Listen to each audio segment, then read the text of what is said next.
right, all right. Thank you for staying put in there, ladies and gentlemen. Again, I would love you to go ahead and quickly hit your share button so I can come to you with this broadcast proper. Please hit your share button and let every Amazonian out there know the Anchorman is not live.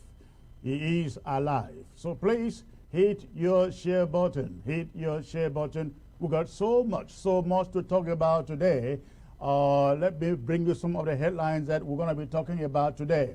We're going to be talking about, of course, the lockdown that intensifies in Fako. Tomorrow, a serious lockdown in Fako tomorrow.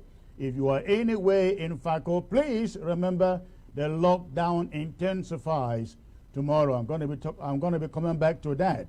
And of course, I'm going to be talking about the Calais that we are learning of in Motengene, and of course, Victoria, Tiko, Boya. We're going to be talking about that. We'll also be talking about the women up in Bamenda standing up and trying to reclaim their rights from the colonial officials in Bamenda. We're going to be talking about that too. And I want to announce that Bishop John Egiawan,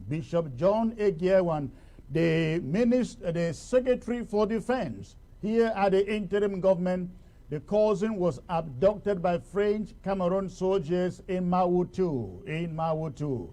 Today, we're going to be talking about that, and also we're talking about Ndu, where we'll learn the colonial SDO, one Adamo Suwabu Ibrahim, is sealing down every shop in that community and asking people to show up only on Mondays. We will talk about that. And of course, the big subject of the day is the new government in the USA and their diplomacy on this Amazonian conflict. We're going to be looking detailedly into that. And I have with me here today Comrade Sylvester Zama, who is the Under Secretary for Foreign Affairs here at the interim government. I also have Comrade Emma Osong of ACK, and also, of course, Sentum Fonbo Herbert will be here in the panel. Joining me, I will also be having Comrade Sama Thomas, who is the spokesperson for Mezam County, updating us with the security situation in Mezam and Bamenda in particular. So, ladies and gentlemen, these are the things we're going to be talking about today. As usual, I will go ahead and start, but please, you make sure you hit that share button, and let's beat every record today with the views here on the social media, talking about Facebook. So please go ahead and hit your share button, and at the end of the day, if time permits, I will open the phone lines to take a number of calls, especially from those of you on ground zero. So please go ahead, hit your share button. I don't see the numbers rising to my liking, but I want to believe that those of you joining, we hit the share button and get the links to every social media group that you have out there. I'm talking about Instagram, WhatsApp, your Facebook groups, Twitter. Get the links out there. All right. I just want to remind you, ladies and gentlemen, that we have the ABC app. We have the ABC app out there for every one of you.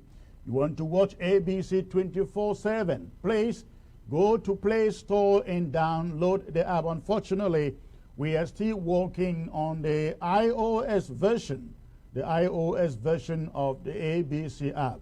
But those of you with Android phones, you can download ABC app now. And the one thing really nice with the app is that if you are anywhere in Europe, in Asia, in the USA, anywhere you are with a smartphone, you can actually configure that app to broadcast directly on your TV. It has a feature there. I don't know what they call it, but I know for sure that the future is there.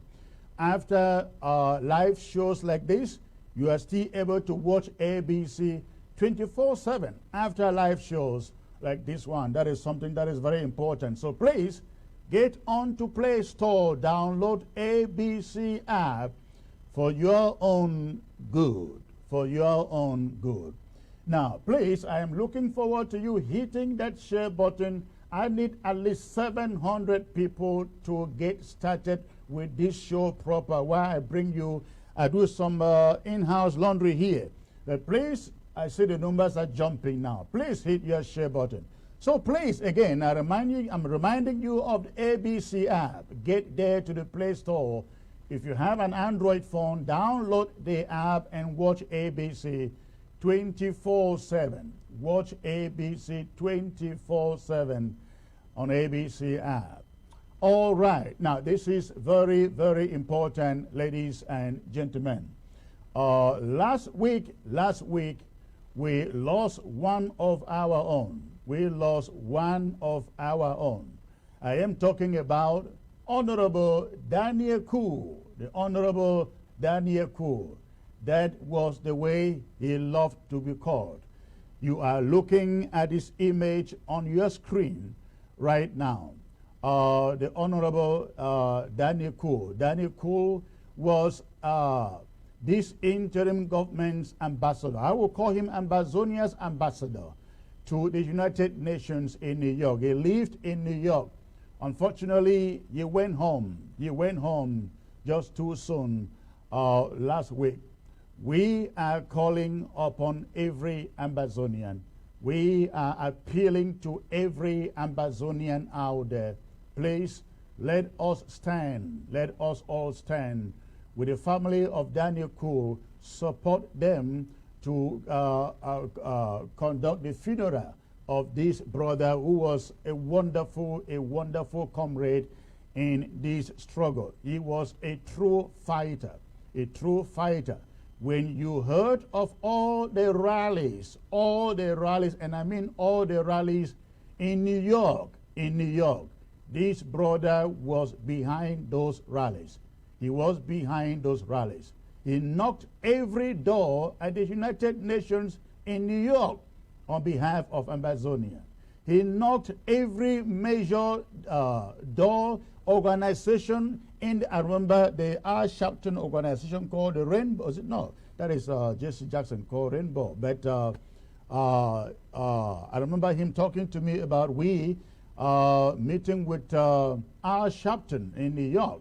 We talked about so many things, but just so unfortunate that this brother went home too soon. But this is the moment. This is the moment, ladies and gentlemen, that we all Ambazonians, remember him, stand with his family, support the funeral, whatever that we can give, even if it is only $10. The family needs it. The family needs it.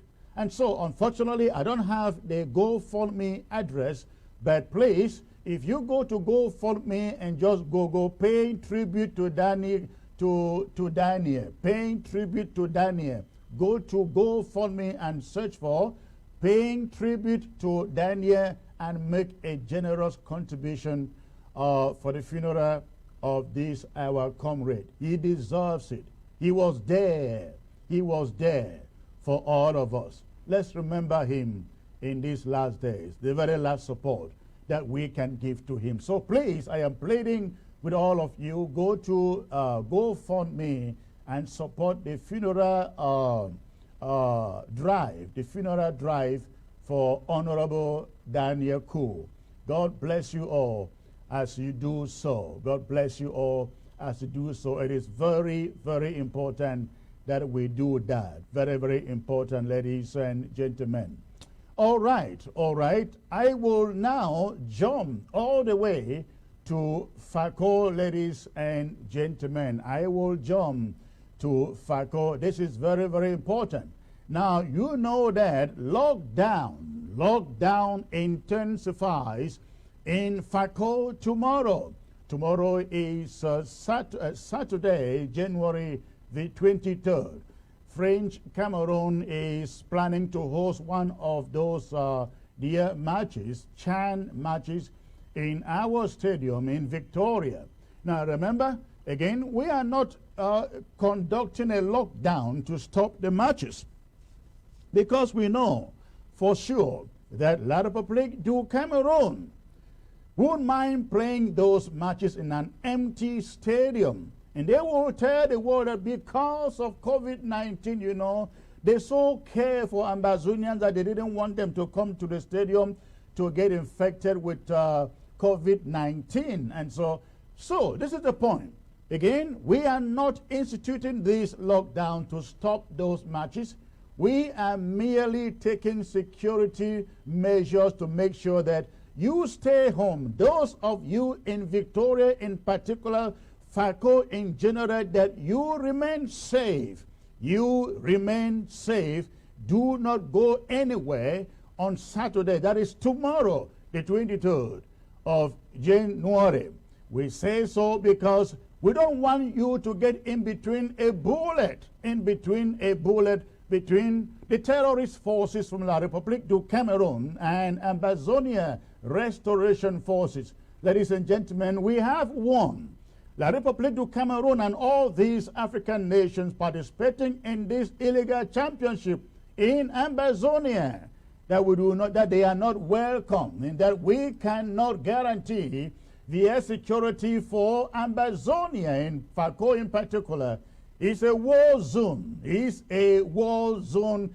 And we are not going to adjourn or postpone this war for a single day because some foreign matches are being played there. No. And so we have warned the countries and the players involved that we will not spare La République du Cameroon forces in our territory should we find them, especially on this occasion where they forced this tournament on our territory. So again, we are appealing to you. Stay home, lock down and remain home. Not because that match will be stopped with a lockdown, but for your own security. For your own security. We witnessed the first match they played last Tuesday, the 19th. The stadium was empty. The stadium was completely empty. Now, this is what La République is trying to do now to get some people into that stadium tomorrow. They are actually trying to force spectators into that stadium in Victoria tomorrow. That is what La République is doing. And so, early this morning, some of you heard the audio that I put out there. Early this morning in Mutengene, between Mutengene Tiko, Mutengene Victoria, Mutengene Moliwe, Mutengene Boya, they set out to conduct what they call in French, Calais, Calais. Of course, you all know about that. I was very young, very young, very, very young when in those colonial days I saw the military came into our village. They went to the market square on the market day and arrested every adult in the market to present, and they asked them to present your tax receipt, And if you didn't have an ID card, you were also forced to bribe them before you could be set free. That is the tactic that La République du Cameroon is employing today.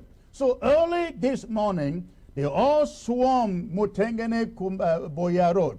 They swarmed Mutengene Moliwe Road. They swarmed Mutengene Tiko, and they started picking up people, loading them up in trucks and taking them to where we do not know. Now, the information we are receiving is that they are now trying to take these guys into the stadium in Victoria tomorrow to pretend so many fans showed up in the stadium to watch the football tournament. That is what they are trying to do. In some other cases, we have learned that they are actually bribing people. 2,000 francs to show up in those matches. To show up in that match at the stadium tomorrow. That is what La République du Cameroon is doing. But listen, ladies and gentlemen, we are asking you, we are asking you to stay home. If you live anywhere in Victoria, in Tico, in Mutengene, in Maifo, in Boya, Muya, Moyoka, Ikona, please stay home. We do not want you to get in between a bullet that comes either from the terrorists from French Cameroon or the Ambazonia Restoration Forces. We do not want you to fall victim. And we have also warned you, avoid taking any bus to anywhere. Avoid taking a bus to anywhere, not just on lockdown, but on any regular day. On any regular day, avoid taking a bus, ladies and gentlemen, to anywhere. This is very, very important. And again, lockdown intensifies. Lockdown intensifies tomorrow. Lockdown intensifies tomorrow. I am trying to locate my correspondent here in Victoria to give us an update of what is going on there right now. I hope he picks the phone. I hope he picks the phone. Okay. I hope he picks the phone. If he doesn't, maybe we will do that in the course of the broadcast.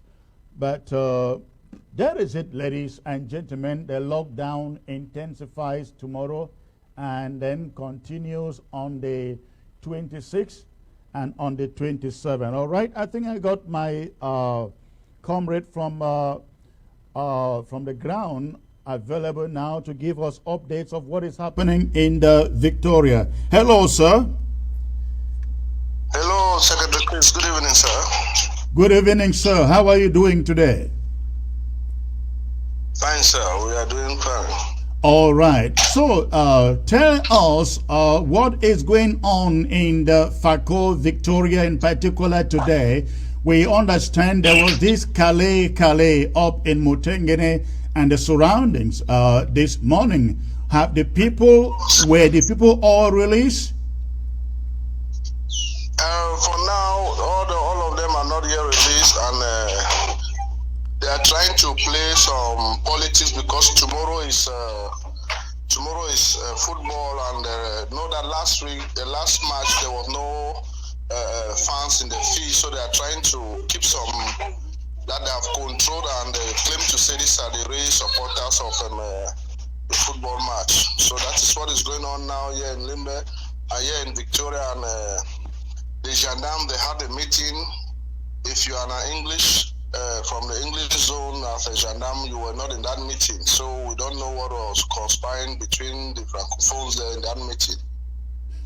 So there was a meeting held by the gendarme. Where precisely? In Mutengene, in Victoria, or where? In Victoria, that was in Victoria. They are at Bota. Yeah. That was today. It was a secret meeting. Okay, that was today. That was today. And what have you heard? What have you heard heard coming from the meeting? Yeah, what we have really got from the meeting is that they are still trying to put our people in more pains and arresting bikes, refusing bikes not to cross half mile, not to go around town, but they want people to go to the field. And there was a meeting with some people who are selling tickets for the matches, and it was like they are trying to bring in some people. They want to use one university bus. I don't know whether it's a bus from Douala or it's a bus from Boya, but it's a university bus that will carry some people. And likewise, the boys should be vigilant because some people may take may enter into this thing tonight from Bas Naval, Douala, and arrive at Limbe at the WAF. So those things, we are hearing rumors like that, sir. Yeah, we have learned that they plan to transport people through Tico WAF to Bota tonight, and then get them into the stadium tomorrow. Yes, and most of them, the ones that are transporting, most of them are military. You know, last match they have to transport the referees inside an armored car. And so now this time the people are trying to play fast because they are using people trying to see some of these francophones who are living at the Sokolo Cité, Sonara, Mukundange, Ngeme, all those people, they are collaborating with the colonial master that they will watch match, they will give them on discount of entering the fee. So that is what is going on really now, because they know people, the population in Victoria, to be frank with you, they are not happy with what is going on in Limbe, because instead of happiness, the colonial government is putting them in pains, harassing people. Movement is difficult. When bikes are not circulating, movement is really difficult. We don't have a lot of taxis here in Limbe, apart of motorbike taxi. Now, you told me something earlier today that they have women disguising as vendors, carrying these vending bags, going around pretending as if they are doing sales, but whereas they are actually spies for the military. Can you tell us the story again, please? Yes, these women who are doing like they are doing provision sales and vendors. They carry their bags. They are moving from places to places, and even they will come to your house. They will approach you as marketers. They will talk to you. These are landed women, landed girls, beautiful girls, and they speak English very well and they speak Pidgin very well. So they don't have any access of a francophone, but they are working for the information of the colonial government. And have you had any encounter with any of them, or do you know anyone who has had an encounter with any of them to know precisely what they ask for when they come in? Yeah, some of them when they come, they try to, like, when they see where people are gathered and young boys are there, they try to make as if they are doing publicity sales, and they try to listen from their discussion. If they don't get any discussion, and motorbikes men have understood that this is what is going on. Most of them, where they used to gather at their junction, they don't more gather there because they are afraid of what is happening. They are just moving up and down.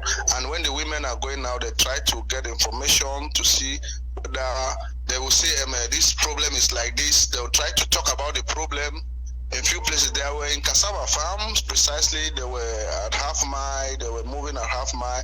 They will meet some people. When you are really well dressed, they will try to talk with you, like to tell you like what is going on. They don't like to see what is your response to them. Okay. And they are doing like that. They have a walking, talking. They have a recording. They are recording machine at their back. So as they go about approaching people, talking to them, they are recording. Yeah. And again, they are mostly girls, young girls. Yeah, these are young girls. That is a new strategy they are using, because they know people can easily fall cheap when it comes to women issue. Some people can just discuss and say these are women. They are not just male women. There are they think that they consider women to be harmless, correct? Yeah, they consider them to be harmless, but these are well-trained and educated ladies.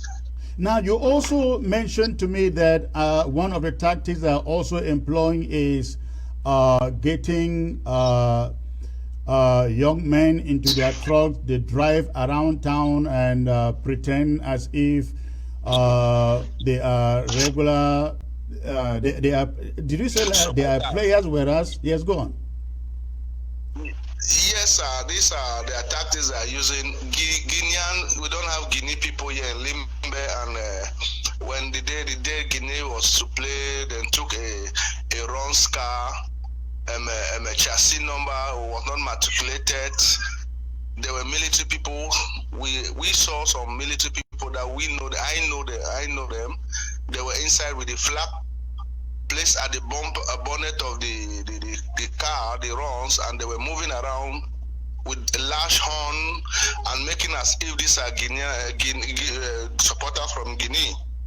So we discovered that these are just propaganda that La Republic is trying to do, and they are playing. Because even now, as I'm talking to you, at half mile, police are everywhere, gendarmes are everywhere. They are entering into quarter. They will take some private cars, enter into quarter to control. They are controlling cars now. Open the boot, bring everything down, checking everything, trying to control that. Now they have seen that the bike men are trying to escape from it. They have started with the vehicles, personal cars. They will check everything. They are not really checking anything like document. They will open the boot, bring every load down. Okay. That they are controlling the car to see whether there is no weapon or this car is not transporting our restoration fighters. So have they arrested anybody? Are they arresting people in Victoria? For now, they have not arrested people. It was early in the morning. They were seizing bike, but by 12 o'clock, 1 o'clock, they stopped and just started driving bikes not to cross half mile, not to pass. And the bike riders also, they are very intelligent because they know that if your bike is being seized, you are going to pay 25,000 francs, except you have a colleague or a brother, and there are some who up as a brother to the bike riders, collect money from them, go there and say these are their brothers, and they will still pay 25,000 to release their bike. So that is what they are doing now, raising money for their own selfish aim that they know by themselves. Now, what are you hearing in Victoria right now about the match tomorrow? Anybody talking about going there?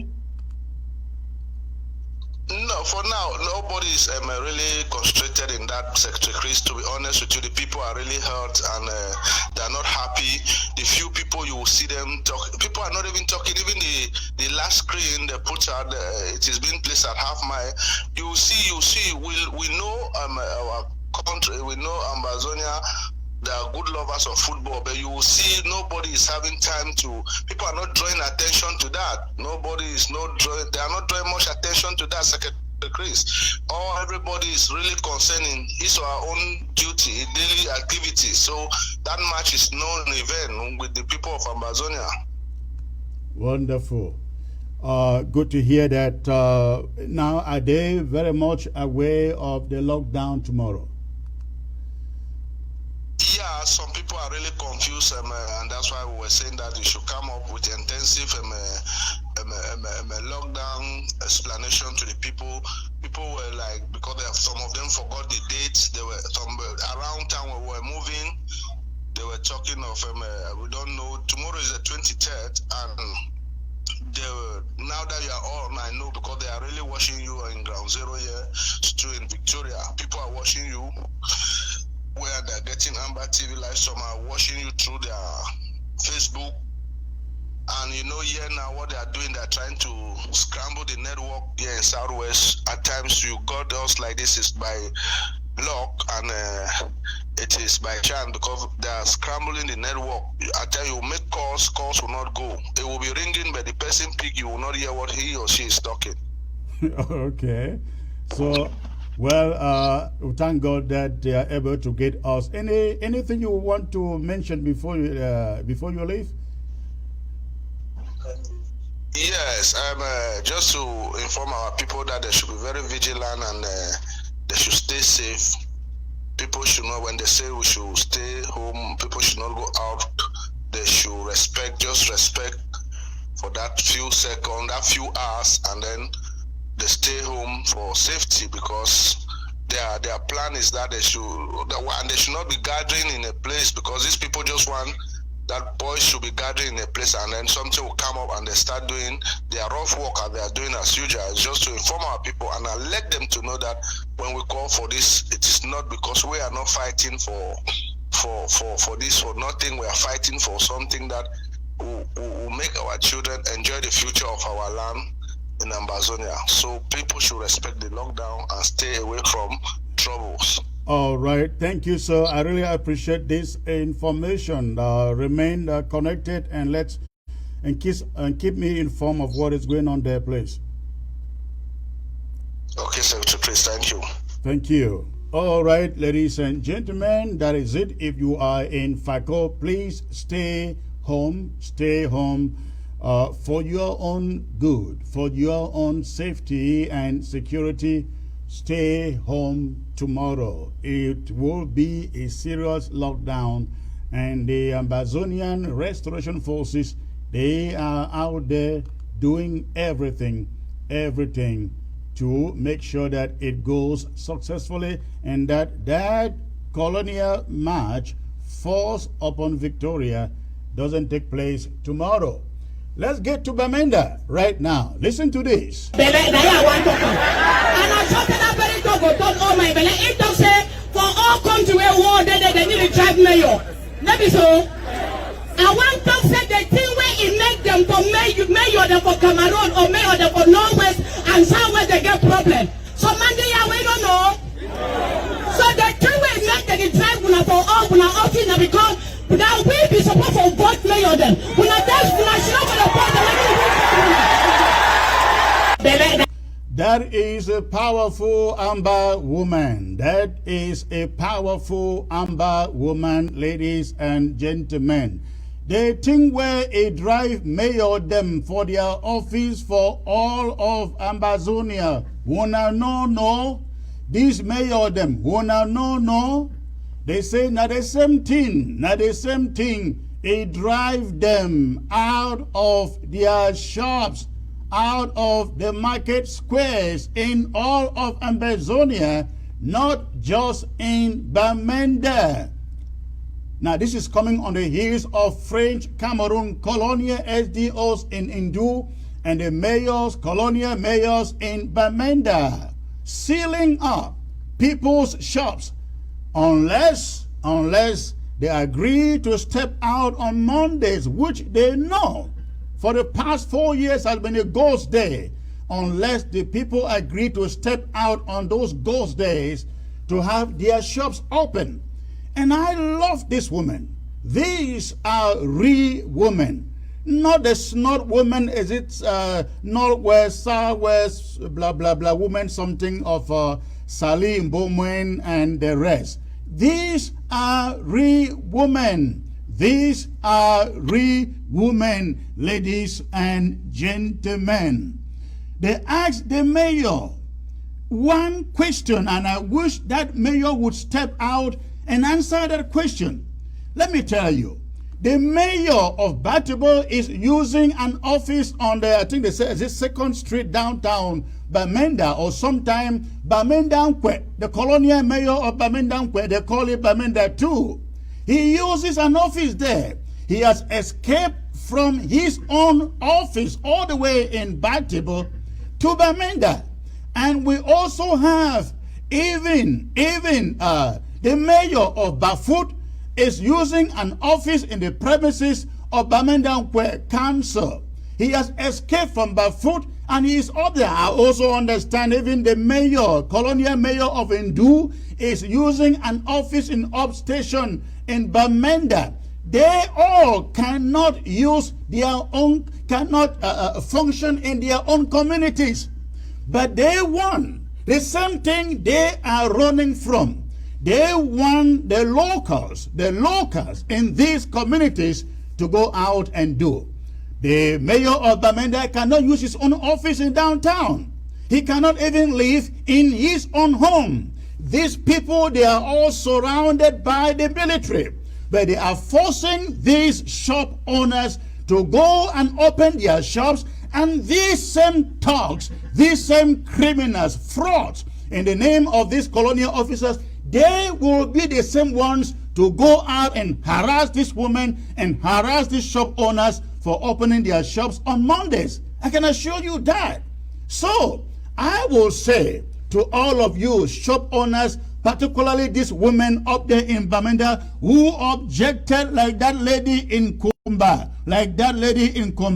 please, you took the right decision. When the mayors get back to their offices, the colonial mayors get back to their offices in Bamenda, in Bafut, in Batable, in Indu, and every other place else, even down in the Boya, Kumba, and so on. Then tell them you will have the courage to go out, open your shops on Mondays to do business as they want you to do.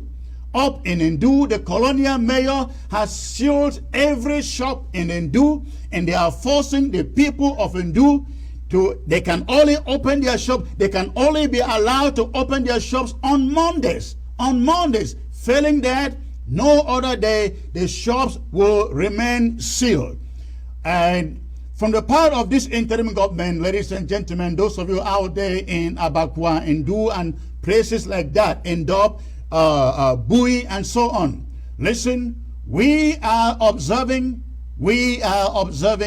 If they think they can shut down your business, we will also shut down their own business. Now they are getting people to go sleep in their offices on Sunday night so they can work on Monday. Look at what they are doing. They force people to get to their offices Sunday night, and then so they can be able to work on Monday. Imagine how desperate these guys have become. I think Angie was in Bamenda the other day, and he said the war is over and Paul Biya has won. If the war is indeed over,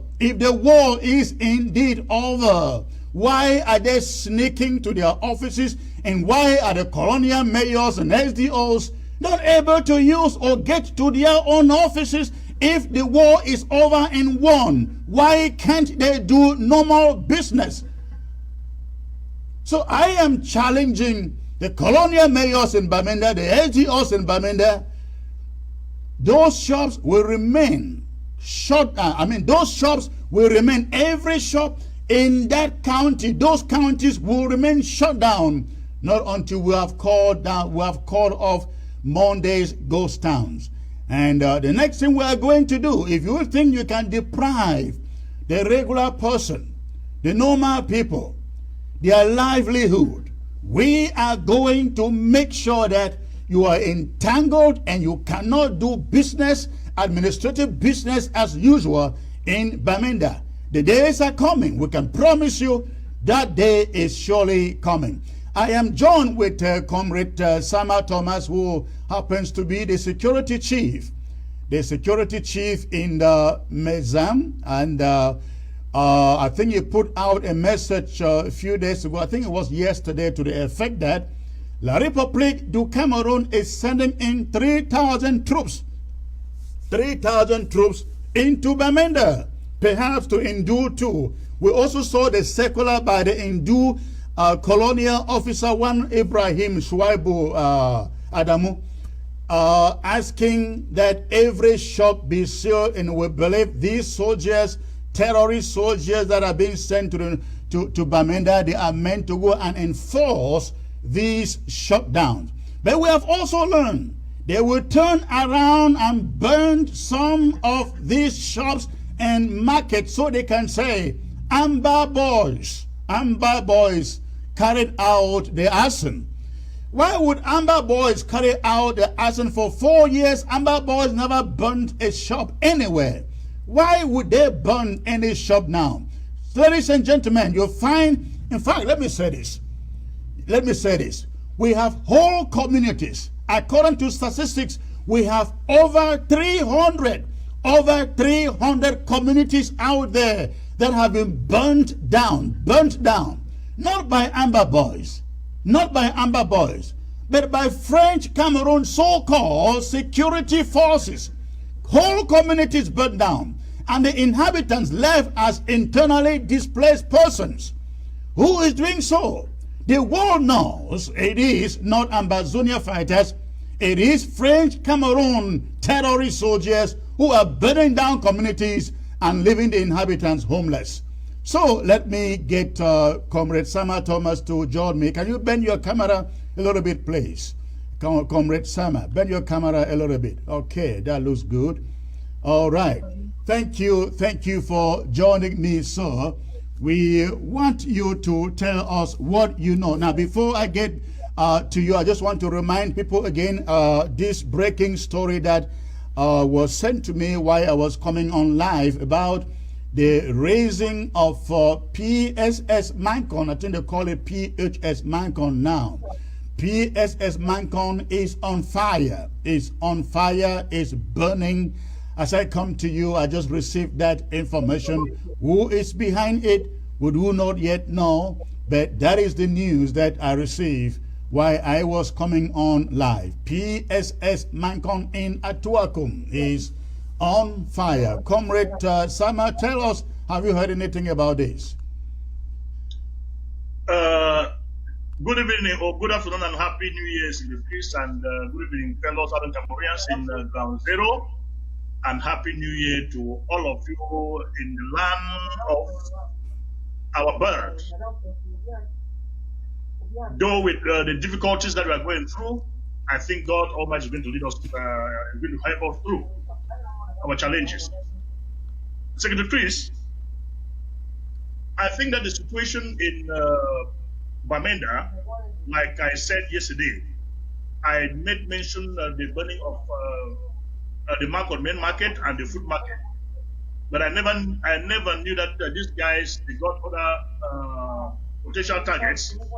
Like you are telling me of PS Marcon and some claims, they might divert people's attention a bit, but let those institutions like PSS and or the President Institute, the President Mission and the Catholic Mission, they shouldn't think that the people they are dining with will not turn around and harm them.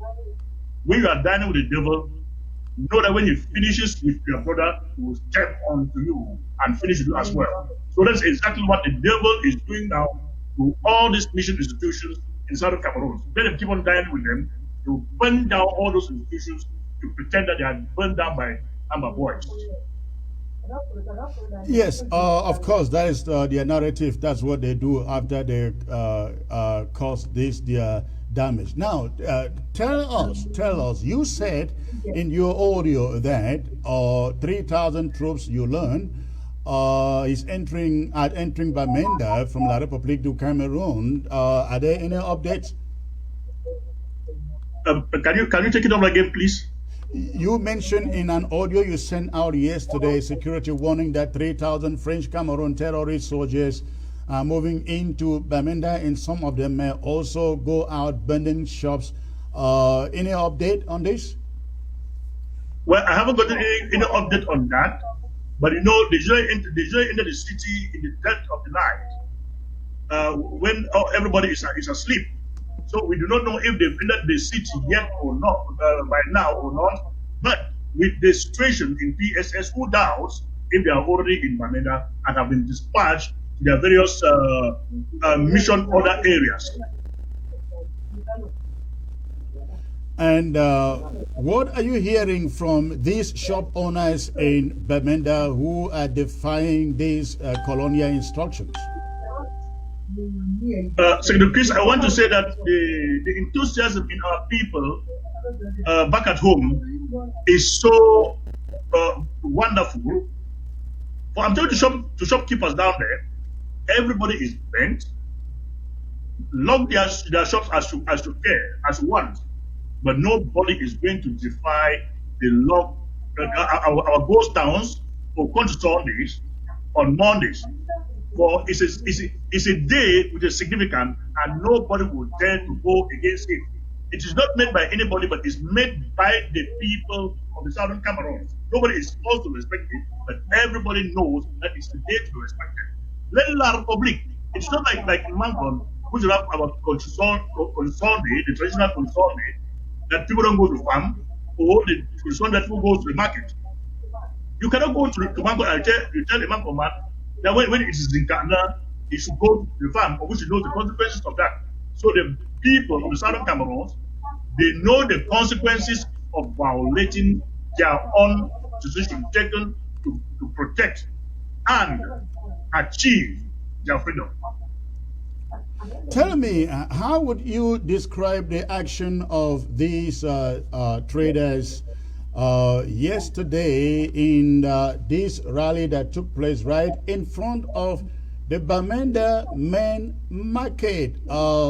Would you say this is going to have a multiplication effect with other shop owners in Ndu, in the Ndob, in the, I mean, all of and Bazonia when they begin to see bold actions like these ones? Secretary Chris, I think this is the first time that this type of thing is happening. We saw it in Kumba with the new form of Kumba. Correct. That they rallied the market women to the first palace that they should defy Amode concerns. The women told them that they were not going to do that. So it has but spilled over to Bamenda, and the common man is maintaining his grounds that they will never go against the constitution, for they are the decision makers of the constitution. They decided it should be. Nobody should come from elsewhere to tell them not to respect that constitution. I hope with the situation in Ndu, what we've seen in Bamenda will definitely spill over as well. But we as a people should take a general decision if this trend of events continue to go on the way it is.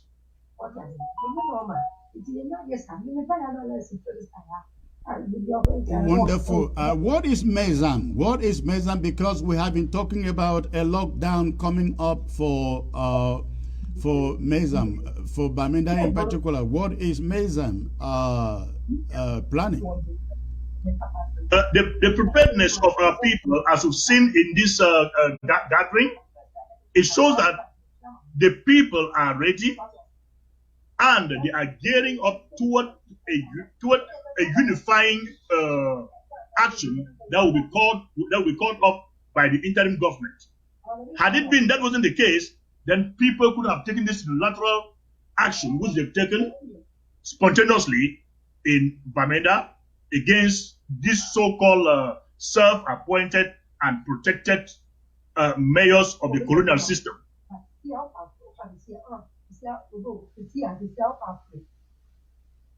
Right. Now, they have vowed to continue to shut down the shops until these shop owners begin to respect their Mondays.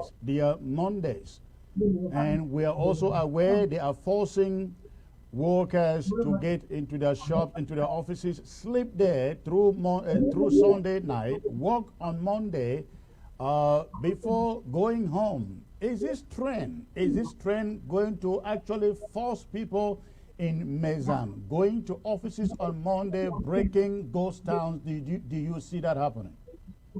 I don't think that's going to happen, Secretary Peace. That is why I said that we should, as a people, put up a plan for Mezam as a whole, for the certain local shops in Quen.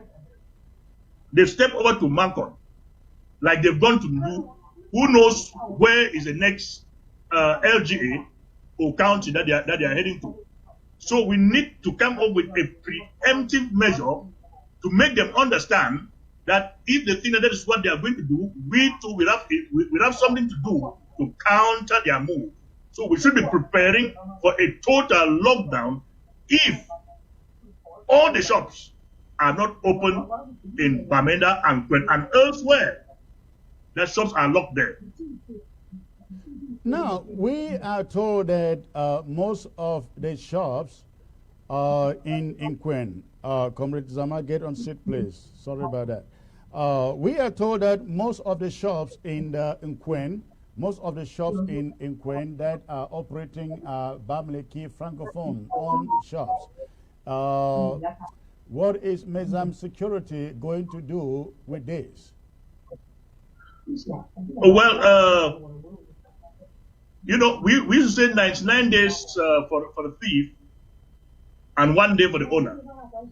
La République du Cameroon has sent their soldiers to Bamenda to burn down the Mancon main market and the food market, because they know that most of the shops, at least 90% of the shops there, are owned by indigenous of the place and Nigerians. So if they burn it down, their own people are not going to suffer the consequences. But they should know that if Mancon main market is touched, we will have no other choice other than to touch where their interest is as well.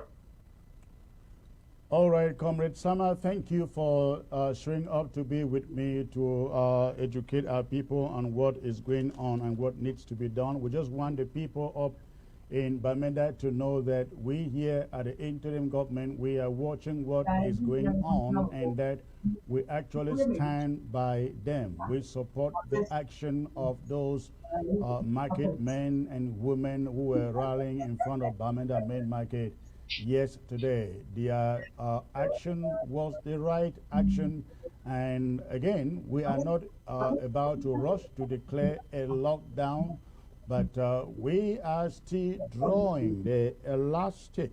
Somewhere it cuts off along in the middle, right? When you draw it and draw it and draw it, got to cut somewhere. That is the point we are getting to. We will shut down. I mean, shut down everything that exists in that Bamenda in the name of administration. And they think they can frustrate our parents, our brothers, our sisters who are struggling to get life, going to put food on the table. And they do this when they themselves cannot open or get into their own offices. And they want these women and men to get into the war zone to risk their lives. But we demonstrate to them in the days ahead that Ambazonia owns, Ambazonians own Ambazonia, and that we control what goes on in Bamenda. Thank you for joining me. Thank you for having me, Secretary Chris.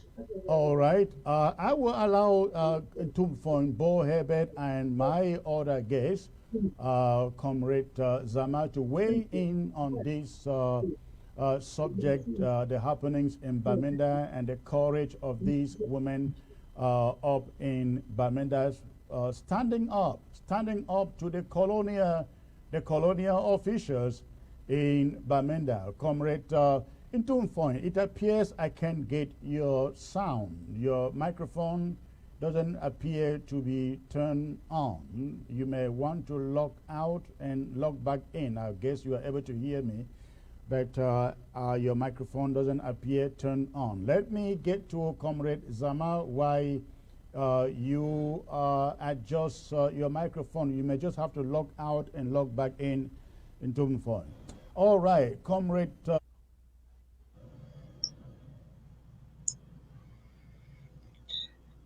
Hello, welcome viewers.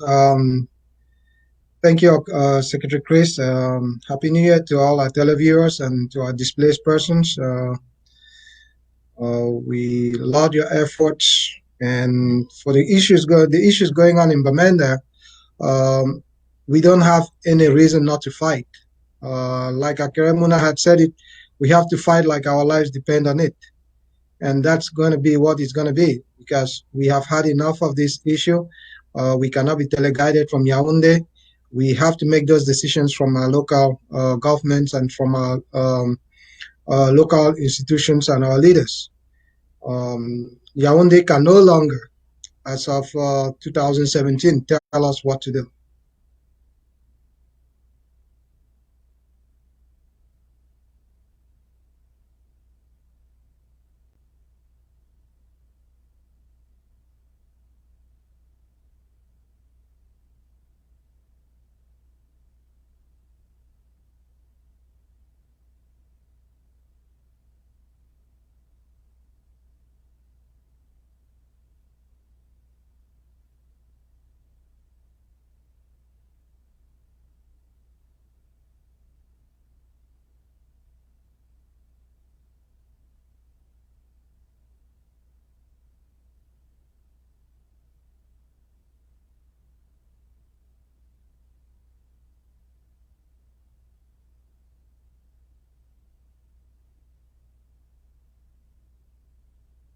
Microphone on when you log in. So in Tumfon and Dr. Amar, try logging out and logging back in. So let's see. Okay, Amar microphone is on now. waiting for Ntumfoins to be back on. I think Ntumfoin, you may be muted at your end. I think Emma was muted too. All right, Emma, good to see you, man. Good to see you, Chris, and Happy New Year to you and your viewers, and Happy New Year to my co-panelists here. I hope everybody's keeping well, of course, and I hope everybody's staying safe at home. So my greetings to you, my prayers to all of the viewers for a very happy new year, and prayers out for those who are in the bushes, those who have been impacted by this war, and that we may, through God's grace, see a year that will bring some permanent peace in that region. So I'm glad to be here, Chris.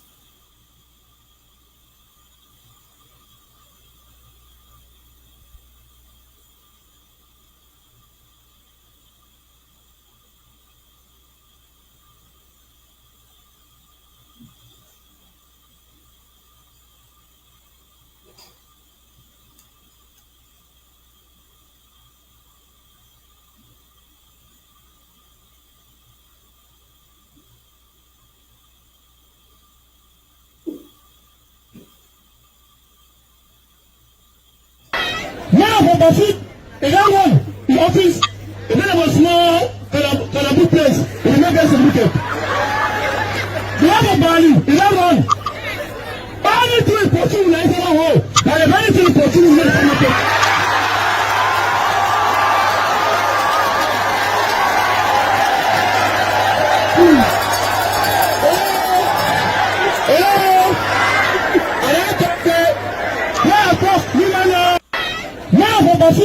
The young one, the office, the name of small Kalabu place, the name of wicked. The other Bali, the young one. Bali to a portion like a hole, but a very to a portion like a hole.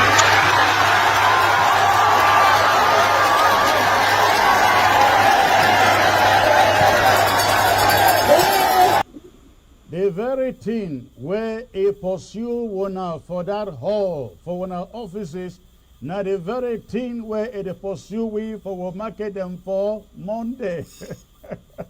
That's what they were saying out there. Comrade, tell me in a minute, please, what your thoughts are on that.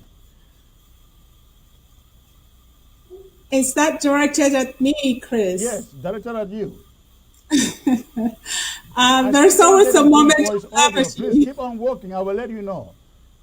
There's always a moment of levity, even in a struggle. So that comic relief there is very appropriate. On a serious note, it simply goes to show that all the efforts by the BR regime to show the world that things are normal is not working. There is the evidence. The people are telling you we are in war. So it is funny to listen to the guy, but it is telling. It tells the entire story. We have a crisis. The people are suffering. And here we have a guy for whom who has no mandate imposed by a regime that has declared war, telling them that they cannot pursue their livelihood. So they have simply taken back power into their own hands. And we must applaud them for the courage that they demonstrate and tell them that we stand in solidarity with them. So obviously we have a regime that is bleeding financially. The taxes that these people would have been fleeced for, they can't get it. The extortion that the heavy militarization over there would be feeling in their pockets, they can't. So these people finally are, God bless all of them, brothers and sisters, for standing against dictatorial regime, killing machine, and telling them that, first of all, peaceful protest is a protected right. These guys are showing that they are unhappy about their situation by supporting and standing in solidarity with ghost towns. Do you want them rather to carry weapons? They are peacefully protesting what has been. Oh, by the way, Chris, this year makes it 60 years since we were yoked to La République du Cameroon. And now our mothers and children are dying. And we are saying 60 years is too long. It is time, by the way, for the church to step in and take a logical role. The church is always in a partner for peace. We will get to the church, and I know you have a petition that is going on out there and volunteering, asking for signatures. We will get to that. But going back to this meeting, to this rally in Bamenda, I like to play that shot one more time, and let the people listen. Something that this guy says in that shot. Listen to him. Now, in that one, the office, the man was small, and a good place. He made us a meeting. The other Bali, in that one, Bali to a portion, like a hole. And a to a portion, all that thing where the pursue one for the whole, it is pursue. I was actually looking for the clip in which they said they are not going to listen, respect colonial officials whom they did not vote. Imagine such boldness. Look at the lady in Kumba who walked straight to the face of Atanganji and said, Mr. Mini, the almighty Atanganji, as is known over there, with an objection. I see a certain wind blowing within Ambazonians on ground zero. Women in particular. I don't know whether you see that. I do, Chris. I do. Women bear the brunt of all wars, women and children. And they have also been very central in agitating and augmenting their voices to all crises to force the dynamics to change for peace. And yes, I call it the winds of nationalism, and it's the nationalism of Southern Cameroonians. These are people who are saying enough is enough. We came into a union as free sovereign people with our own government, our own parliament. We were able to vote for them. We transferred power peacefully. We have enjoyed that democratic exercise. And now we are sitting and someone is telling us, sitting Lord and Master over us, guns to our heads. And when we peacefully protest, they punish us, they kill us, they burn our shops, they burn our homes, they burn our villages, and that enough is enough. So I do sense it. Women out there are coming together and saying enough is enough. We can't die and still be killed and remain silent. So I want to say we stand in solidarity with the women, and women who stand for what I say, peace, not peace through the barrel, not solutions that are gotten from violence, not peace through acquiescence, not peace because someone comes in their armored trucks. I mean, you could tell Bamenda, some of those people, they live as though Washington was in January 20th. They are guarded, and you're asking people to come out under the barrel of the gun because you say so. So I am saying that I believe I can feel it in my bones that people are finally waking up and standing up. They have been, mind you, because they have been peacefully protesting. But this time I see that winds of change where it says 20,000 or more of us have died. What is it going to take? Silence is not buying us much. Compliance has bought us even more death. So we must speak up and speak up for a kind of peace that is based on justice. And I hope the mothers who are out there, that mommy in the market, God bless you for your courage you're stepping in your truth and owning it and telling those oppressors that we cannot take it and you cannot send us so that your military kills us and say we came out to protest or something. So what's good for the goose, I guess in this case, is good for the gander. But yes, Chris, the winds of change are blowing, and they are blowing ever so gently and increasing. 60 years since is more than enough time that people need to start saying we can't be yoked under such burden. All right, let me get Comrade Zama to weigh in there. I am still not able to get into Point's microphone. It's still not working. I don't know what is happening at his end, but Comrade Zama, I'd like you to come in here. Do you see, I mean, La République du Cameroon? Well, La République du Cameroon knows it's losing the battle.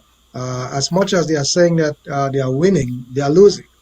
Once you see a nation or an army start doing scorched earth policy, it's just a sign of a losing army. And the French, it's tactics that they learned from the French, from Napoleon, and they've been doing that ever since. And that's just to show them how they are losing this war. They are losing the war of propaganda.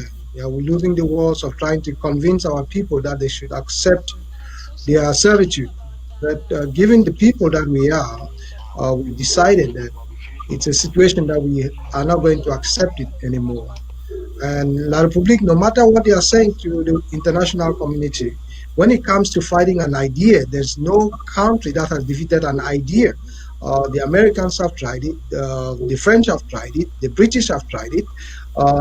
It has never succeeded. It's just a matter of time. Ambazonians are taking up to themselves at great peril back home to stand against the monster, and at least we are developing horns in that respect, because at this point, if the python swallows the deer with the long horns, it has to choose if it has to die along with the deer. We are going to bleed La République to its own end. This is not a war that can be won on the battlefield. We've asked them to come to a friendly and amicable solution, as has been taught to us by the American Senate, by resolution in the British House of Lords. But they've decided not to. They've decided not to take the high moral ground.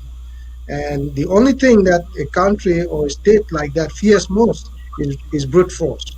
And I think we've encountered it. We've fought them man for man, toe to toe, for the last four years, going 5. We are not going to relent.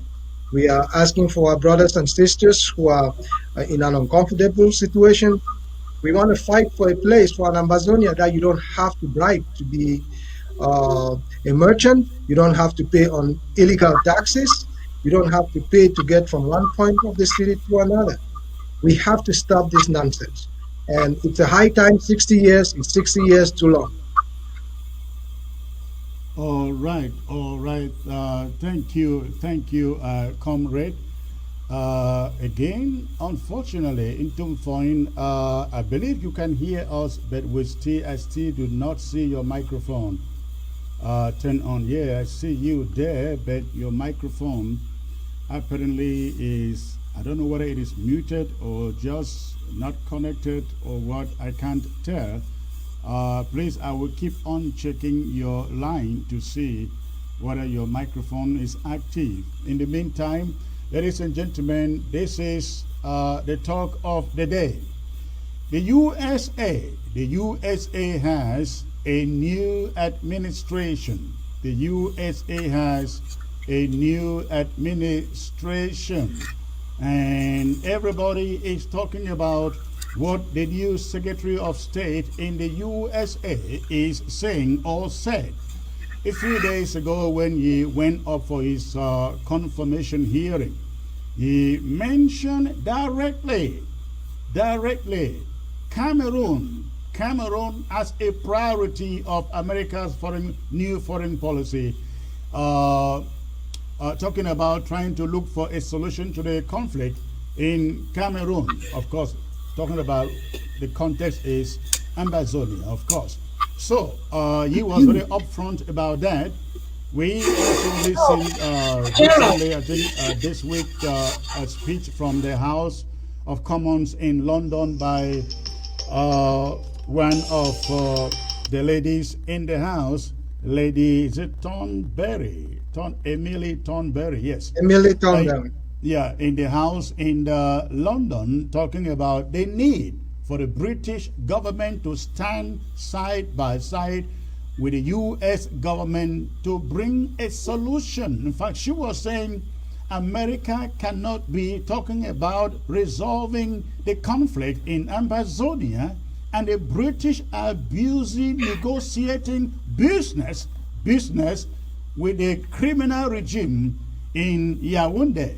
Now, this is coming in the heels of Senate Resolution 684, in which the U.S. senators basically are indicting La République du Cameroon for all the crimes and calling upon them to go for negotiations. So it's like a new day. It's like a new day, ladies and gentlemen, in this conflict. Now listen to this. I'd like you to listen to this, and then after that, I will get to my panelists. Madam Deputy Speaker, just 5 days before the US Senate was attacked, they came together to approve a resolution co-sponsored by 20 senators from both parties, from Marco Rubio to Cory Booker.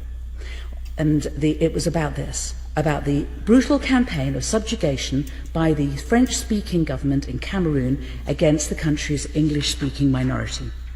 The Senate resolution condemned with great force the atrocities committed by the Anglophone separatist militias, and it speaks with equal power about the actions of the Cameroon government, including, I quote, torture and sexual abuse, massacres and burnings of villages, use of live ammunition against protesters, arbitrary arrests and unlawful detention, forced disappearance and deaths in custody, attacks on journalists, and the regular killing of civilians, including women, children and the elderly.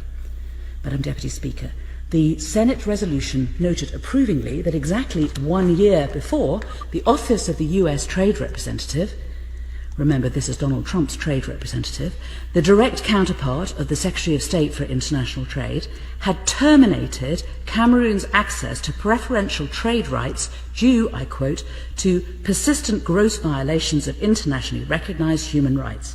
And finally, Madam Deputy Speaker, in that same spirit, the Senate resolution urged members of the international community to join the United States in a strategic collective effort to put pressure on the government of Cameroon, including through, I quote, the use of all available diplomatic and punitive tools. And I quote that Senate resolution at length, Madam Deputy Speaker, because I believe that we must ask ourselves what on earth those senators would think if they knew that on that very same day, when they were unanimously passing those strong words of condemnation towards the government of Cameroon and urging the international community to join them, here in the United Kingdom, we were bringing into effect a brand new continuity trade agreement with Cameroon. A trade deal which was agreed by ministers, apparently with no consideration and clearly no concern for the persistent gross violations of international human rights that are taking place inside Cameroon. A trade deal which none of us in this House, bar the ministers on the bench opposite, have even been allowed to read, let alone debate or approve, and a trade deal which may or may not contain provisions on human rights, but until the government finally decides to publish it, we, the elected members of this Parliament, simply cannot know. I hope that members on all sides will keep the example of Cameroon in mind and consider the words of the US Senate and the actions of the US Trade Representative when judging how to vote later on, because we all know that on occasions like this, when amendments are up for debate, ministers will try to persuade us that they don't disagree with the good intentions behind them, and they just don't think that they're really required. However, if that is what ministers are saying today in relation to Amendments 2 and 3 on human rights, or 1 and 5 on parliamentary scrutiny, I would only ask members to remember Cameroon. A trade deal done with a regime which is slaughtering women and children just because they live in English-speaking towns. A trade deal done in the face of the US Senate on the same day that they called for international support, and a trade deal which, incredibly, has still not been laid before Parliament almost 3 weeks after it came into force.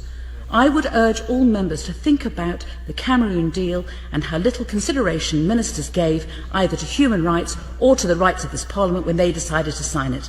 And then finally ask yourself, and ask your conscience, whether you accept what those same ministers are saying when they go through the amendments before us today and tell you they're not really required. All right, ladies and gentlemen, that lady parliamentarian in the UK was speaking on the heels of the UK signing a trade deal with French Cameroon, and I think she was appealing to their consciences to recognize what is going on in that damn country before thinking of signing that deal. In fact, she said, you cannot sign a deal with a country that is killing women and children, even at a time when the U.S. Congress has put together a resolution calling for Cameroon to negotiate. Comrade Sylvester, you are the Undersecretary for Foreign Affairs here at the interim government. Do you see this bringing any pressure on La République du Cameroon? In fact, I would like you to hold on a little while. Let me take this order shot from the new U.S. Secretary of State, so we can combine them together and do some analysis on these two clips. Please, hold on. So I would like to see American diplomacy fully engaged in trying to contend with this challenge. You cited a number of other places where we have, I share your concerns about the elections in Uganda, concerns in Cameroon recently, particularly violence directed at the Anglophone population. So there are a whole series of places where we have challenges where I think the United States can help make a difference, and that starts with being engaged.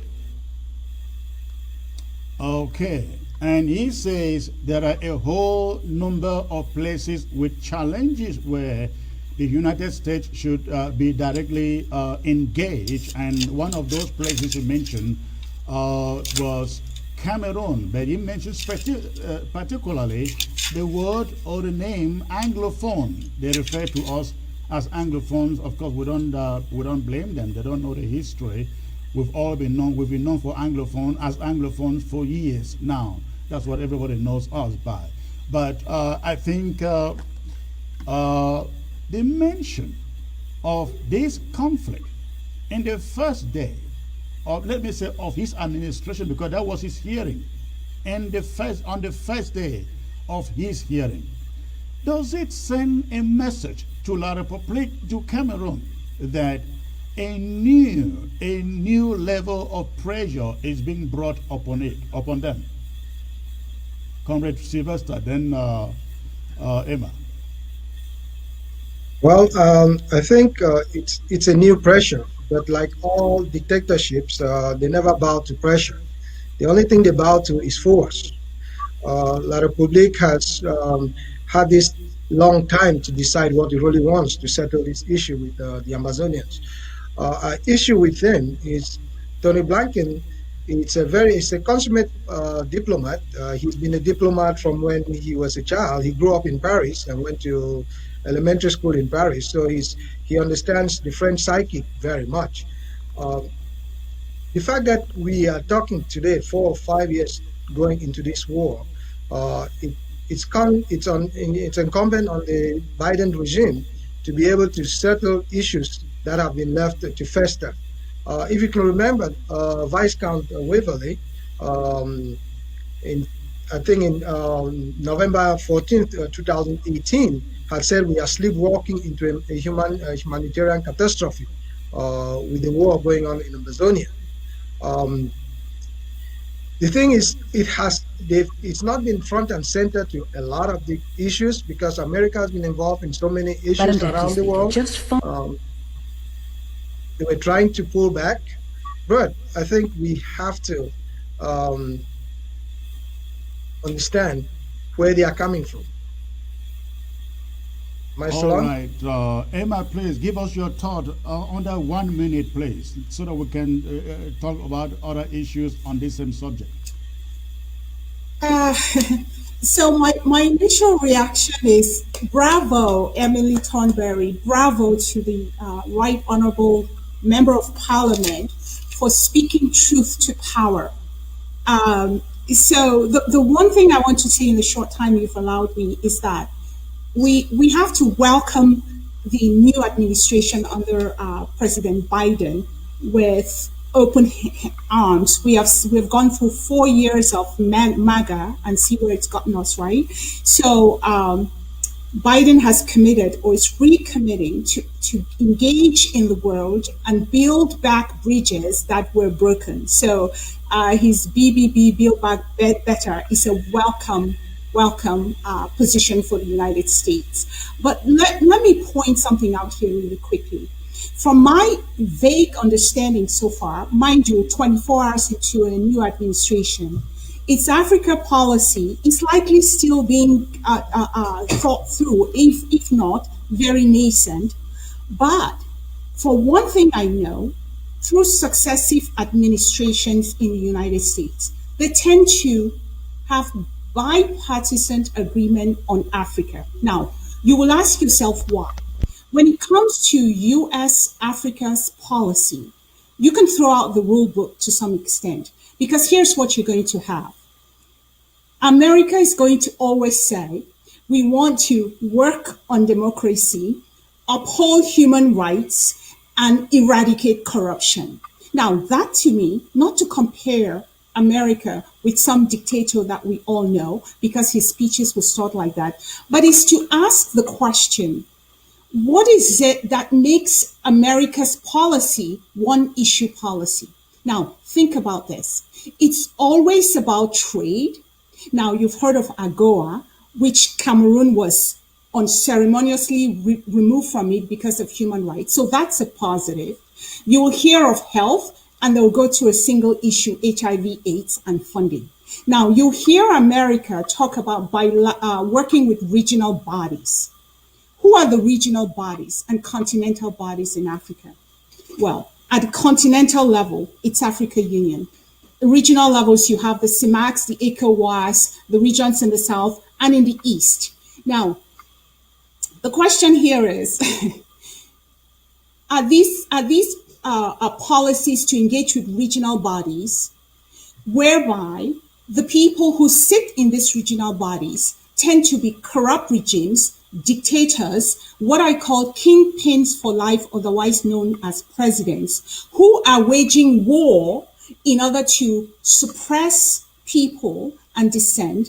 And this is the same engagement that a U.S. foreign policy would take on. So there are some critical things that we have to consider when we think about U.S. foreign policy, particularly to Africa. It is, in my opinion, single issue. It is generally engaging not totally multilaterally, country to country. It is more a focus on regional engagement as well as a focus on single issues. So my take is that Tony Blinken is coming in with a lot on his plate. We are happy that in his very first utterances during his confirmation hearings, he recognizes that all crisis requires dialogue that addresses the roots of the problem. He mentioned the Ethiopian Tigray crisis. He mentioned Cameroon. So we have to now do what I call engaging with this new administration, however we can, to make them not turn their eye on this human catastrophe that has been the handiwork of a sit-tight kingpin known as president, declaring war on otherwise free people. So my assessment very early on is that it's early in the day. We're happy MAGA is out. We're doing a Build Back Better, multilateralism, championing democracy, but on the issue of human rights. let's not use it as a wedge issue to punish countries we don't like, but truly to put meat behind the words. So I'll leave it at that, Secretary Chris, and we can take it up more if we need to, because there's a lot to unpack here.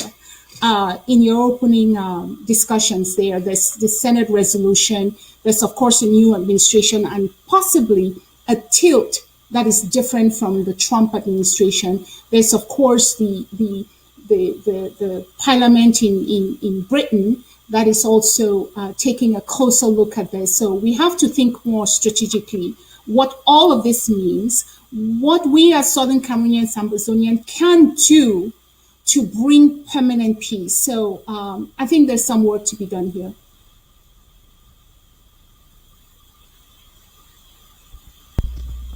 All right, that is great. And I was going to see that why these events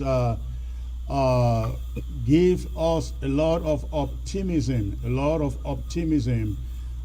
with what lies ahead.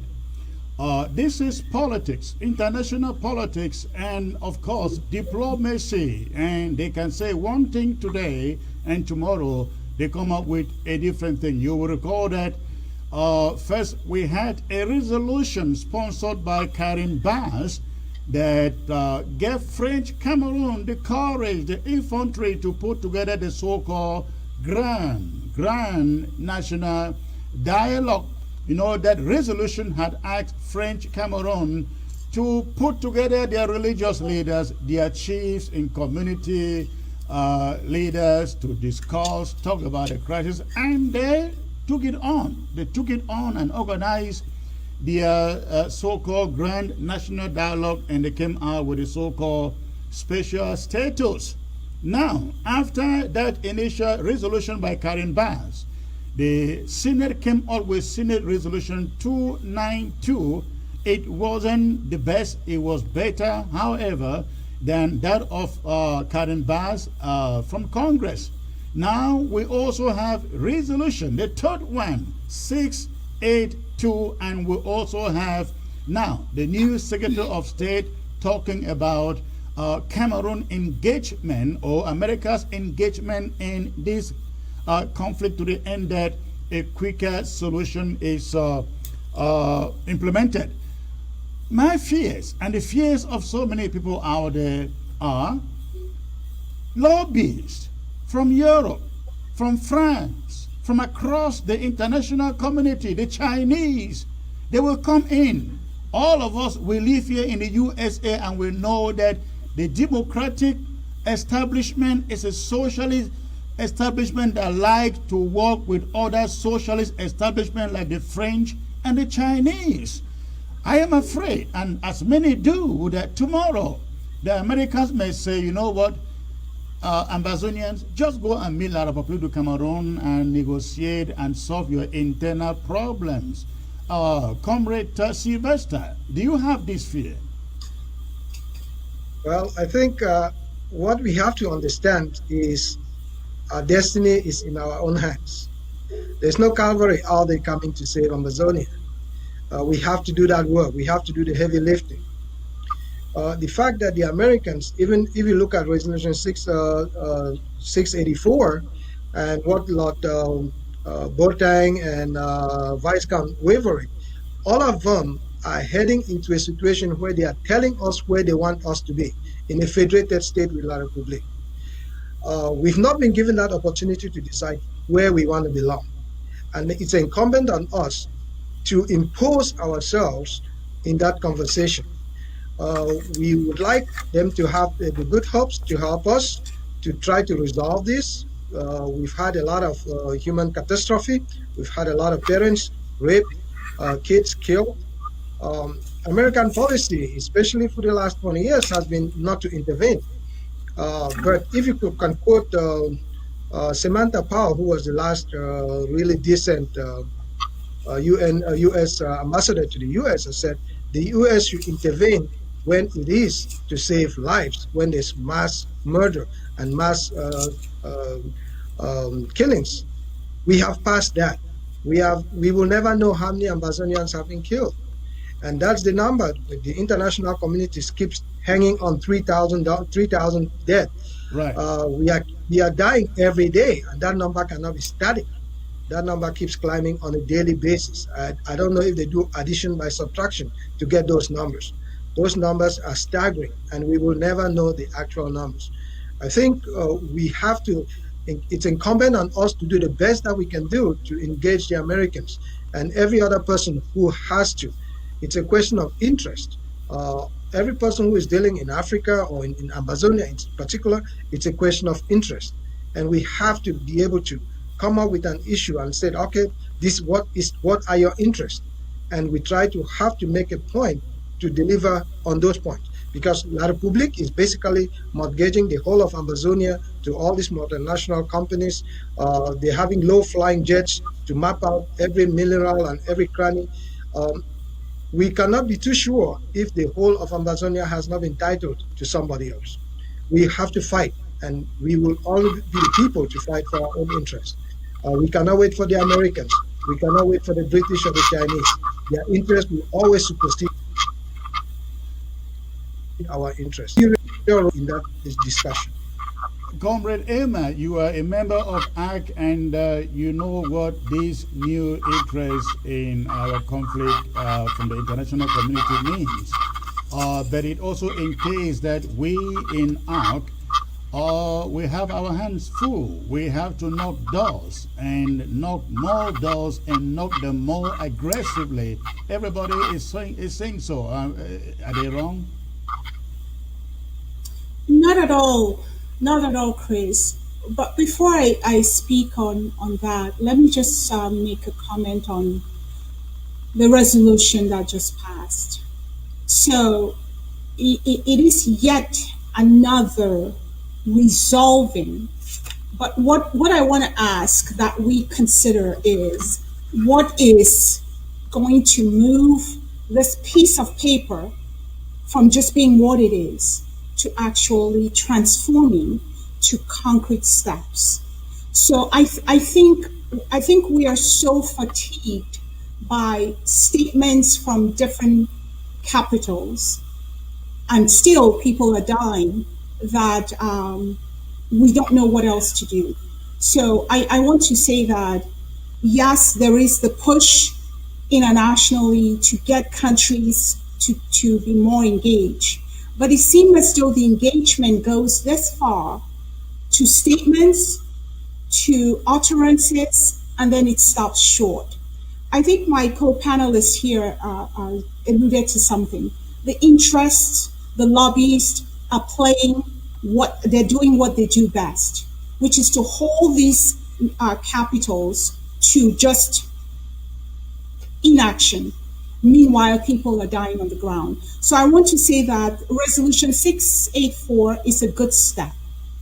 It has, in my view, a little bit for everybody in there. Therein lies the problem. They still see us as a piece of north-south of something attached to something. There is, of course, the recognition that only a credible dialogue will solve this problem. There is a recognition of the central role that France plays. For the first time, France has been mentioned as totally complicit and a relevant actor to play in any resolution of this.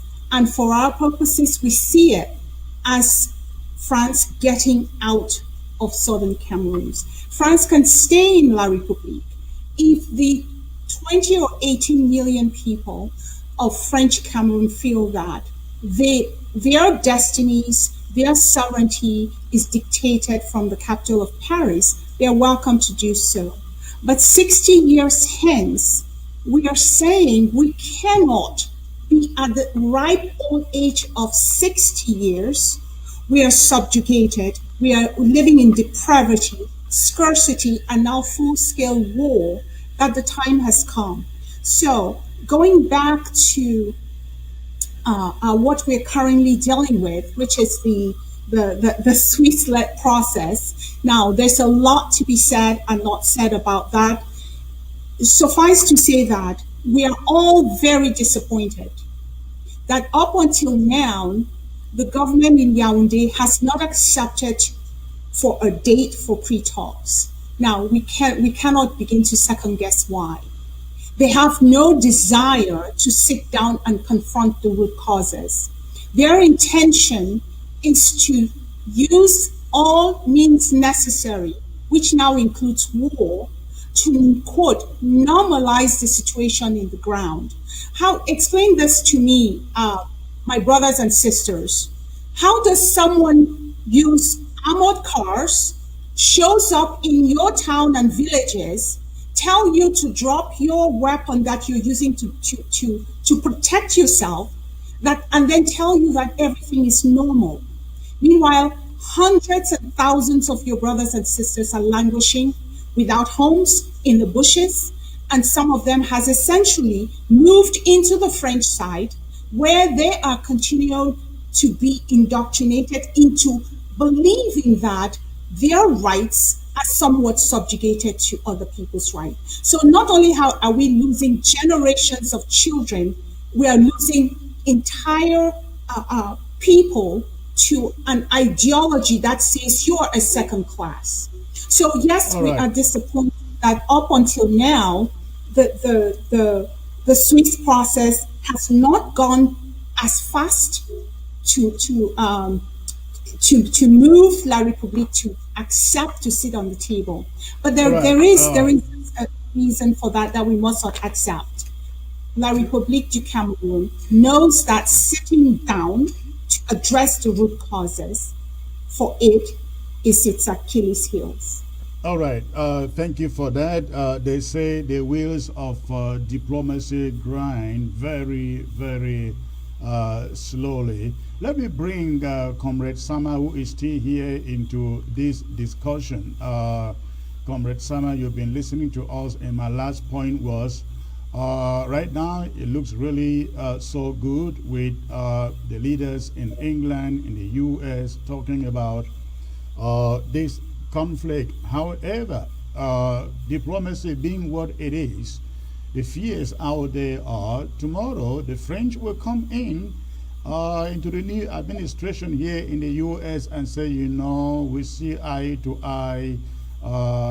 We can get Cameroon to talk with Anglophones, as they call it, and before you know, the U.S. diplomacy is singing a different song to a different direction.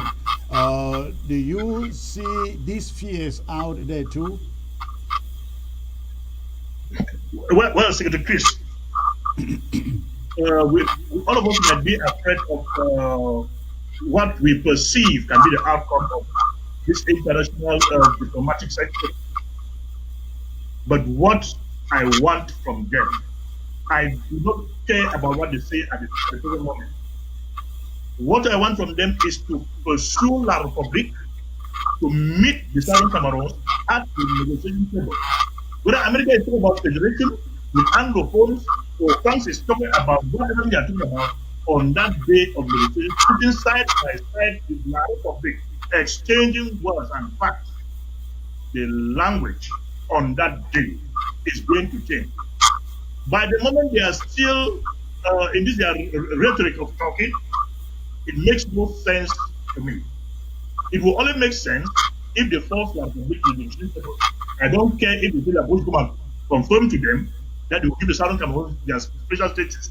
When they will be sitting side by side with the Southern Cameroon people will tell the people of America and France and whosoever what they want, and not what America wants, not what England wants, not what France wants, but what the people of Southern Cameroon want. For the moment, they are still talking, we should go firm to our God.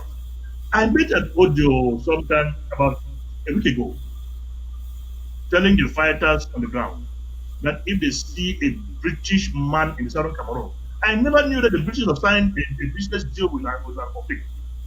I was just making that audio out of anger, that if they see a British man in Southern Cameroon, he should be congratulated, like the French man. I want to reiterate now that if they see a British man in Southern Cameroon, or they refuse to share in our pain, but are instead putting salt into our injury, if we see them, Let that person be a priest. Let him be a pastor. Let him be what their prime minister. Congratulate him. Once we do that, they will tend to reason and feel our pain. We are abandoned into our pains, or we haven't touched them. Okay. I think you made a very important point there. I think in this conflict, ladies and gentlemen, this is very, very important. Comrade Sama makes a very, very important point there. It is not what the American says that matter. It is not what the British say that matter. It is what Amazonians want and their determination, their resilience to get what they want. And this would have to come with a lot of patience. Comrade Zama, we have seen liberation wars fought for 20 years, fought for 30 years, and counting. It takes resilience. It really takes resilience for wars like this to be won on the terms of people fighting for their rights like us. I think the big picture and the big story behind all this struggle is a lot of people have been hesitant to intervene to resolve our issues. If you can remember, Ambassador Thibault Nege had said he did not want no micro-states all over them. But he some sort of like have an amnesia of diplomacy when he realizes that a country like Liechtenstein, a country like Andorra, a country like Monaco, and all those little Kosovo, Cyprus, all of those. And if you look at places in Africa like Mauritius, Comoros, Seychelles, all those countries have like 1/8 the population of what we have, and in terms of land size. I don't think his criteria or their criteria for determining an independent state should be that. We are distinct people. We are people of different ethnic backgrounds, different culture, different linguistic and legal system. It has failed everywhere. Even in Canada, the Canadians, the Quebecois are trying to vote every year. For the last 30-something years I've been in this country, they've been trying to separate themselves from the English system, despite all the legalities and all the options that they have to sustain their life and culture. We don't have those mechanisms back home. Anytime we talk about issue, there's a question of, okay, you have to be yoked with La Republique. You have to be yoked with somebody. We are some sort of tired with this piecemeal approach to our issues. And we, as I said, let me repeat it to all of our viewers, the Americans are not going to come fight for us. The Americans are not going to fund our wars for us. If we love our country so dearly, we have to sacrifice each and every one of us to gain that independence that we want, to have that peace of mind, to live from Quem to Banso without a police person stopping you, to walk in on a clean street, to have schools that are available, to have hospitals that have medications and doctors don't have to ask you for bribe to be treated or paid for before you get treated. We are fighting not for ourselves. I'm abroad, I'm comfortable where I am. We are fighting for all of these kids we see every day whose blood is staining our streets on a daily basis. We are tired of asking for other people. We have to put ourselves and fight this war to its very end. All right. Before I let you guys, okay, Dr. Emma, please, if you can keep it under 50 seconds, we appreciate it, because I'm going to open the phone line shortly for Ground Zero to chip in something. Let's add something to what Sylvester has just said. Why is it that when it comes to the continent of Africa, the charters agreed to by nation states, resolutions adopted, international law somehow ceases to apply, but elsewhere they work perfectly? He just mentioned the case of Quebec. How is it that what solutions are being prescribed for Africa, the same countries that do prescribe them would not accept them in their own crisis? it is something really that is baffling to everybody, that the same provisions for a platform for people to express themselves, they support elsewhere. There are at least 30 or more referendums around the world. But somehow when it comes to Africa, there is a fear of degenerating into non-ending violence. There is a fear that economically you'll be a burden elsewhere. The fact, my brothers and sisters, that the government of Cameroon subsists on foreign aid is not to say that a free Southern Cameroon will succeed on foreign aids. We should note, which is not a surprise to anybody, that the majority of our resources come from that area. So that is a clear case that here is a people who, first of all, had their sovereignty stolen, only are fighting to be a dignified citizen in their own land.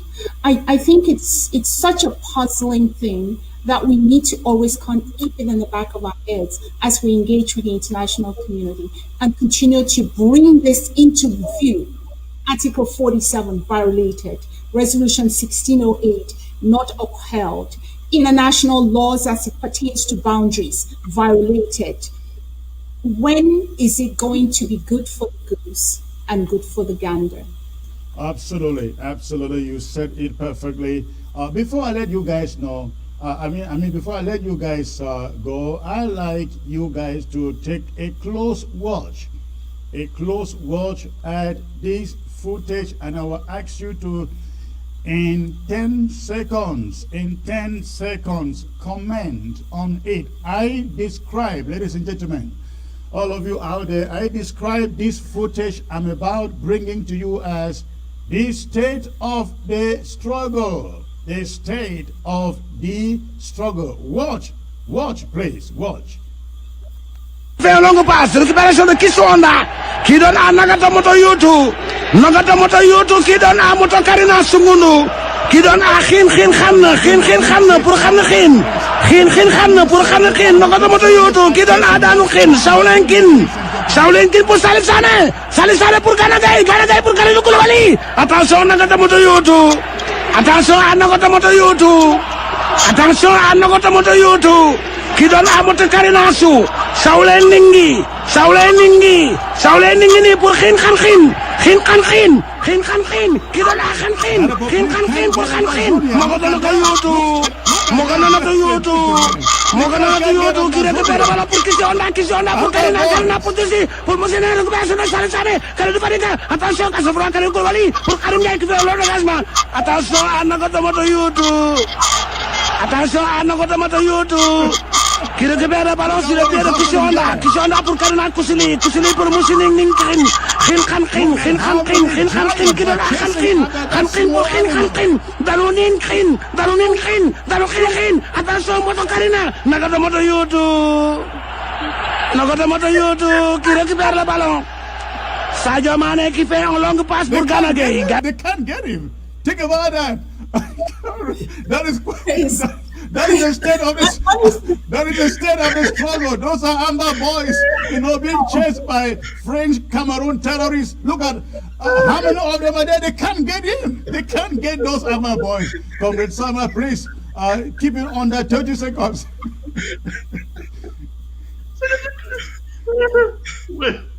When God decides a fate, nothing on earth can change that. Absolutely. So, thank you. You said it right. Comrade Emma, please. Chris, very quickly. I wanted to make a statement early on, but I deferred. The Northwest Southwest Task Force women are women like myself, are women like the women in Bamenda. I uphold them, I value them as mothers, but we differ on one thing. It's the peace that we want, not a peace gotten at the barrel of the gun. We prefer a permanent peace, women of permanent peace and justice, one based on addressing the root causes in a third-party mediated settlement. So I wanted to point that out. to say, as a woman on this forum, I respect them, I value them, I uphold them, but we differ on where they want the country to be, which is not our place. But on your little soccer game there, CAN should have occurred in Yaoundé and Douala. But President Biya wanted to show the world that it is normal, that it is hell-bent on holding a football match in the midst of war. And as you've seen the pictures on social media, football players are being transported in armored vehicles with bulletproof helmets and vests. That, my brothers and sisters, is the guise that we live under. Finally, I do not understand Chinese. So the only thing I understand, if that was Chinese, is the economic interests of China in Cameroon. And that, my friends, is a subject for another day. All right, thank you, Comrade Emma. Comrade Zama, please, about that state of the struggle. Well, I want La Republic to understand that any country that has fought against an idea has never won, and it will never be won. The Americans have learned that in Afghanistan, in Vietnam, the French, Napoleon, Alexandria, all these people lost wars against an idea. And the idea that Amazonia wants to be free, the only thing that can satiate that thirst is freedom. Absolutely. If you want water, you cannot drink beer. You will not quench your thirst. Liberty and freedom is what Amazonia wants. Anything else is moot. All right. Thank you, Comrade Zama, Comrade Emma, Comrade Sama. Thank you for being part of the panel today. Unfortunately, we couldn't get Intensifies Bo Herbert. He had issues with his microphone. We could not get his audio, but I'm hoping perhaps maybe on Monday I will get him back here. You guys have a great night, sir. Thank you. Thank you, Chris. All right. Ladies and gentlemen, I am going to open the phone lines briefly for Ground Zero to come in if they have any contributions from Ground Zero. I will open the phone lines, so please, the phone lines are open. However, if you're calling from anywhere, before you call, make sure the volume of your television set is turned down. If you are calling from anywhere, do not call until you are sure that the volume of your set is turned down. The phone number is right there on your screen. So please go ahead and you make your phone call live to ABC. Okay. All right, go ahead, please. The phones are open. I will appreciate calls from Ground Zero, especially. Ground Zero, especially. The phone lines are open, and remember, you can only call by way of WhatsApp. You can only call by way of WhatsApp. Let me see who the first caller here is. Okay. Hello, sir. Hey, Secretary Chris. Good afternoon. How are you? Good afternoon, sir. Yes.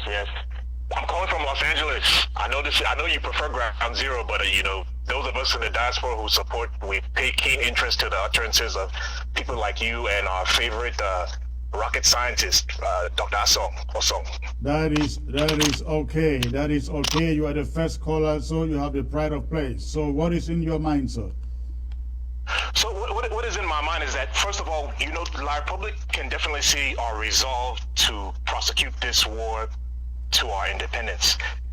But after listening to everything that was said by the panelists today, the question that I have for you, and I wish they were still there to answer it, is that the big boys of the international community, to me, are more about protecting their money and therefore the corporate interest of their multinational corporations that do business all over the world, even in Amazonia and French Cameroon, all over Africa. what can we as Ambazonians do to make sure countries like the US, Britain, Germany, France, China, Japan, what can we do to let them know that the business of Ambazonia will be business? What can we do to show these Western democracies in particular that we will be a bastion of stability, justice, and prosperity to Ambazonians that will let the world know that when you invest in Ambazonia, your investments will not be lost? What can we do? Because that's what they're really concerned about. Money. Well, I really doubt if their problem is the value of their investments, because no country exists in isolation. It's all business round the clock. I think the problem is selfishness. When you have the French and, of course, what they call the political sphere of influence, the political sphere of influence in our situation, you have the French. The French colonize us, who have what they call the Francophonie, and the French are the masters. In our case, you have the Commonwealth, and the British are the masters. It would surprise you, I would say, it should not surprise you that even in the midst of these human rights abuses, women killed, tortured, harassed, children killed, and the British are still just doing business as usual with French Cameroon. So I think it is not what we should do, what we can do. It is what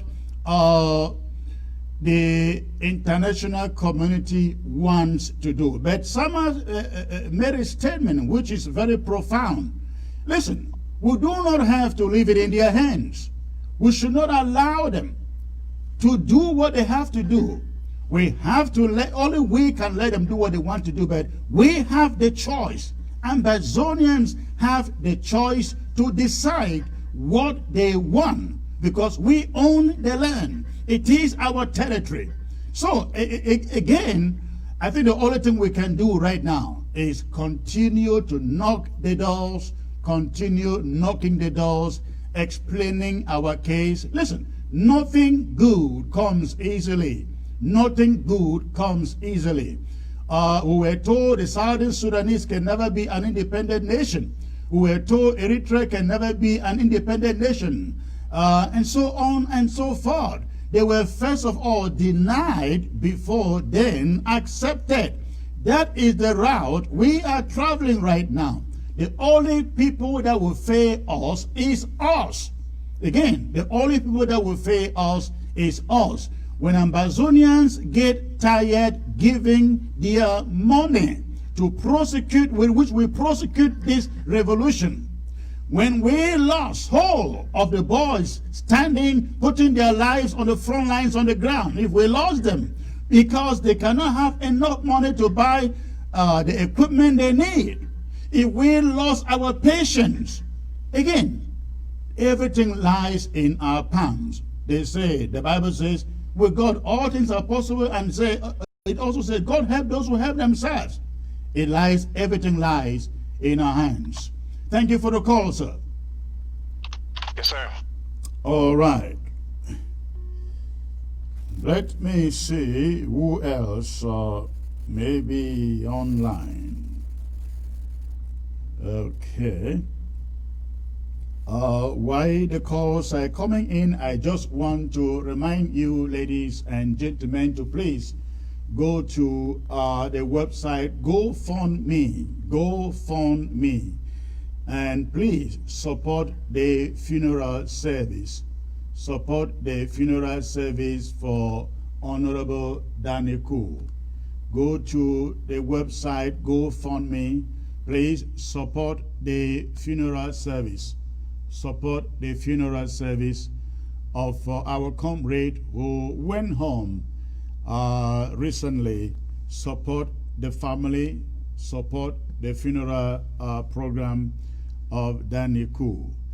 And also, I just want to remind you, ABC app is very much available for download for those of you with Android phones, Android gadgets. We are still working for the iOS version of ABC app. With ABC app, you are able to watch ABC 24/7, no matter where you are. at any moment, at any time, for as long as you have internet and you have phone. All right. In the absence of any other call, I don't know what is happening with the calls today. I hope Ground Zero is watching. I hope Ground Zero is watching. I don't have, there doesn't appear to be any call coming from Ground Zero or from anywhere. So, in the absence of any call, I definitely will call it a day or call it a night here on ABC.